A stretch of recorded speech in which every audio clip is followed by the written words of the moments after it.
Hello and welcome to NJBIZ Conversations. I'm your host, Jeff Kanaj. My guest today is Jim Breach. He is the president of Upfield, which is a food producer with U.S. headquarters in Hackensack. Jim, welcome. Thank you for having me, Jeff. Thanks for taking the time to join me. I appreciate it. Some of our viewers may not have heard of Upfield, but it has a long history, I'm told. The company can trace its lineage back to the invention of margarine in the 19th century. And I think a lot of viewers may have either Country Crock or I Can't Believe It's Not Butter or both in their refrigerators. I hope so.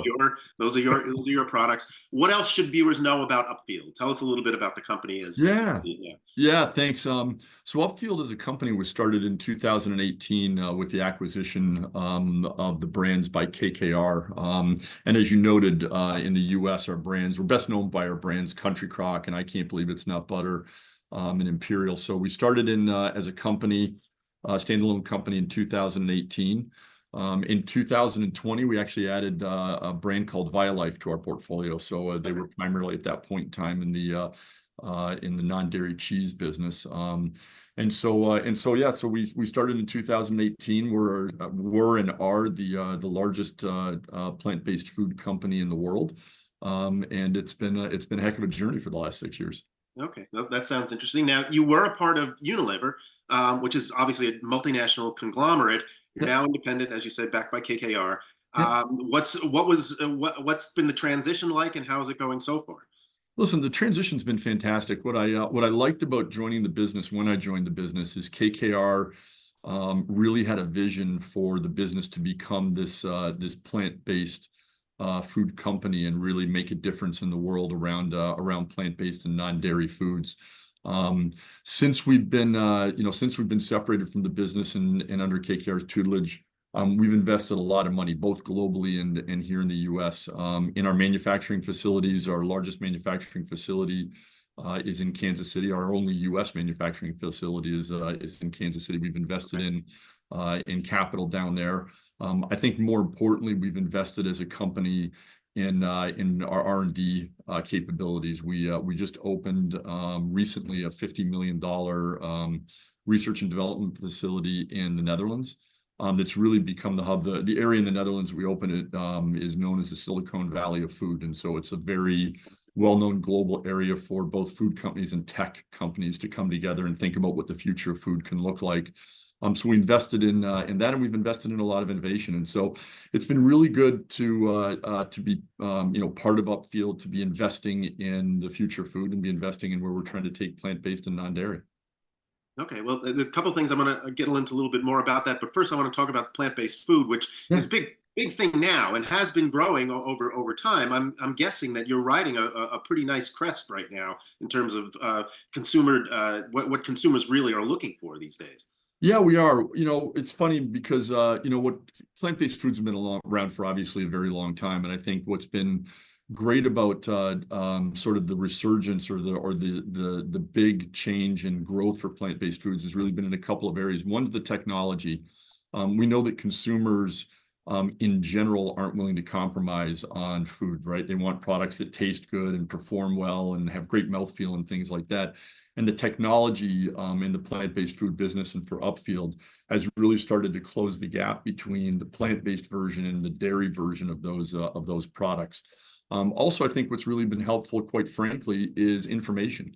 I think as more and more information and there's more transparency for consumers about the dairy industry and the plant-based food products that are available, it's made it easier for consumers to really do their research and understand the products that are available and the way that they perform for consumers and what they're expecting. And so it's really been great. We've been growing. We've enjoyed the growth, and we see plant-based and non-dairy as a continuing evolution for consumers. Okay, I mean there are now plant-based sections in big supermarkets where if you want plant-based foods, you know where to go. They're big signs. Exactly. Yeah, exactly. Go ahead. No, I was just going to say, I mean, I think what's been great for, as we work with our retailer partners and we work with, our food service partners as well, is they're also recognizing, right, plant-based is a big change for consumers. The fact of the matter is from an environmental sustainability perspective, I can only speak to our products, but our products use 75% less resources to manufacture than their dairy counterparts, right? And that's important to consumers. but the most important thing to consumers is the products taste good and work well, right? Okay. And so that's I think been the biggest change for us in our growth trajectory. Okay. Now, one of the other things along those same lines is reducing the amount of plastics that you use. I'm imagining that goes into the sort of the same consumer expectations. Consumers are more interested in sort of sustainable, more environmentally friendly products. Is that part of what your thinking was there? Yeah, it is. I mean, we've made a commitment to move out of plastics as soon as we can and as safely as we possibly can. We think it's an important part of our journey as a company, and there's a lot of technological challenges, of course, associated with that. But we're working with a lot of tech companies to figure out our best path forward and getting out of plastic and moving into something that's far more sustainable. Okay. Now you mentioned the facility in the Silicon Valley of food. Is that the Food Science Center that you Yes. opened? Yeah. Yeah. So can you talk a little bit about that? Tell me a little bit about that and what role that plays in the company. How you're using Yeah, it? absolutely.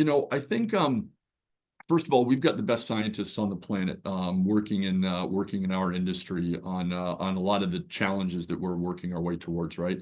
Um, the f- as I mentioned earlier, what consumers are looking for in food products are food products that taste good, are nutritious, are delicious, make great food products.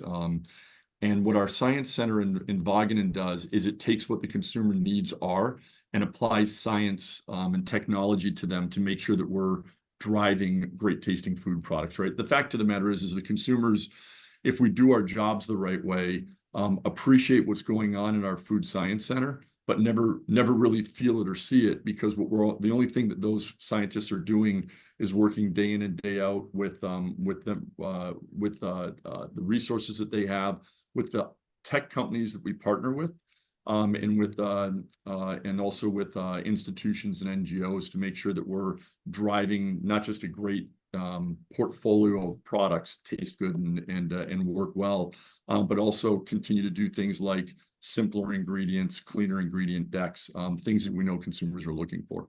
Okay. And I also understand you have a test kitchen in Hackensack. Is that right? Yeah, we do. It's as part of our office here in Hackensack, we built a test kitchen.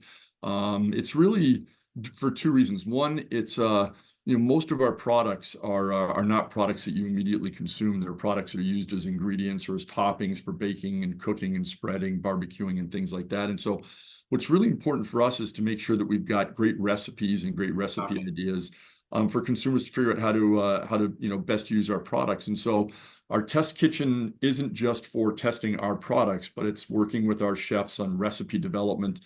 We bring retailers and we bring food service operators in to work collaboratively on recipes as well. So it's really sort of our North American hub for our relationship with retailers and consumers and food service operators. Okay. That's what I was curious as to the kind of work that was going on there and how it plays into the Food Science Center and the rest of everything you're doing. So that, Yeah, that makes perfect sense. So. yeah, Okay.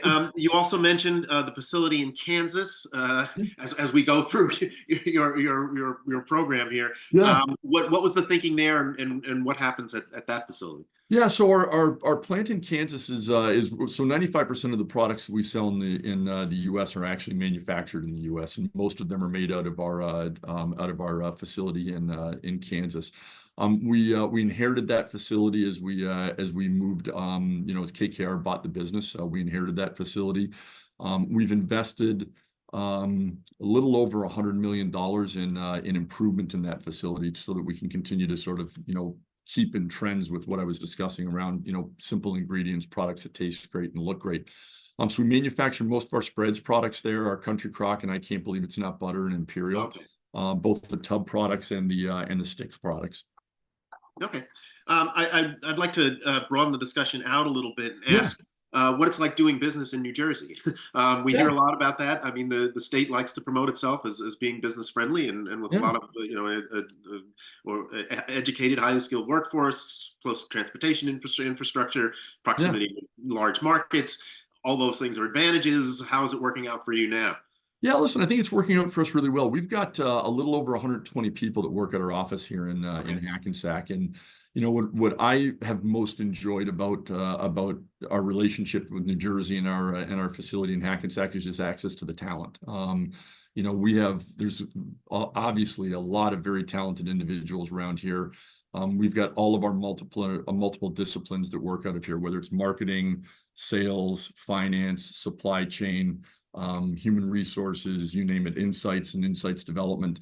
And we just find that when we have an opening or when we're growing and we're adding roles here, we're just getting absolutely amazing talent. And so, whether it's the network of universities that are around the area, or the fact that, this entire area is a magnet for talent, that's just been a big win for us is our talent portfolio. Okay. Well, the state will be in touch, I'm sure. They get an endorsement from you.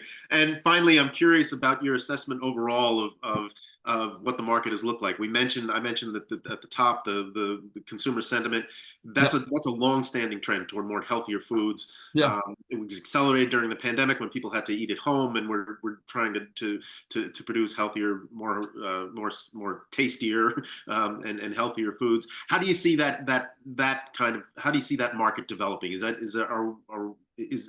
still room to grow there? Yeah, absolutely. Listen, we know that the consumer's been on an interesting journey, right? I mean, since 2020 with COVID and the impact of that on their lives, both personally and professionally. We know that there's been supply chain challenges since then, and then obviously some of the inflation that we saw that entered our marketplace. And we know that our consumers are feeling the challenge. I've been in the industry for a long time, a little over 35 years. And, my belief is that the most street smart person on the face of the planet is a mother of four who's trying to feed her family, right?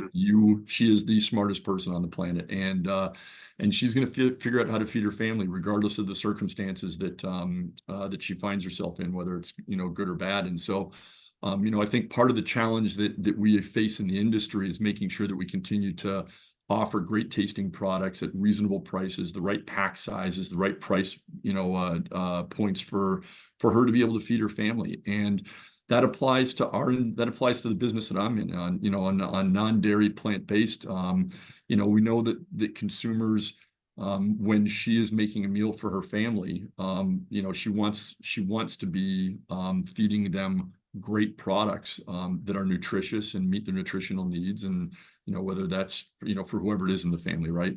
And so plant-based and non-dairy is going to continue to play a huge role.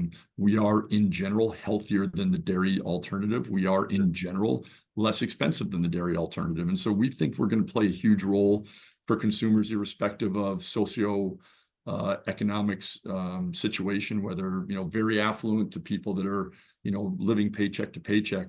Our portfolio is designed to speak to all of those consumers, and we'd like to think that we're not asking them to compromise when we know that we're not asking them to compromise when they move from a dairy to a non-dairy alternative.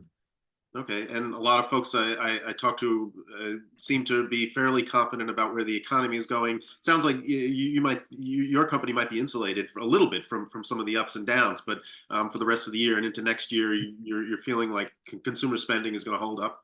Yeah, I think in general, the food industry is, listen, my father grew up in the food industry, and one of his favorite phrases was, the food industry is fairly insulated just simply because, people have to eat, right? Right? Everything else is sort of discretionary, but people have to eat. And so, I think, we know that there are other pressures for consumers on their pocketbook, energy, education costs, things like that. All these things I think weigh on consumers and the choices that they're making day in and day out. We know that they're spending more as a percentage of their paycheck is going to food. And so we feel a real obligation to make sure that that when they're buying the foods that they're buying, when they're buying Country Crock, or I Can't Believe It's Not Butter, or Imperial, or ViLife, they're getting an absolutely fantastic product at a really great value. And so, I think that while inflation seems to be coming down, it's not deflation. It's just that inflation is cooling down. And I think that we're going to see consumers continuing to make trade-offs on what they're purchasing, and even within the food industry, what they're purchasing and where they're purchasing it. And we think that we're in a great position to meet those needs, regardless of where they are in their journey. Okay, well, that's a good place to leave it then. Thank you very much. Jim Breach, president of Upfield in Hackensack in the Netherlands. Thank you very much for joining us. I appreciate it. Thanks, Jeff. Thanks for having us on. I appreciate you. And thank you for watching. Until next time, stay safe, everyone.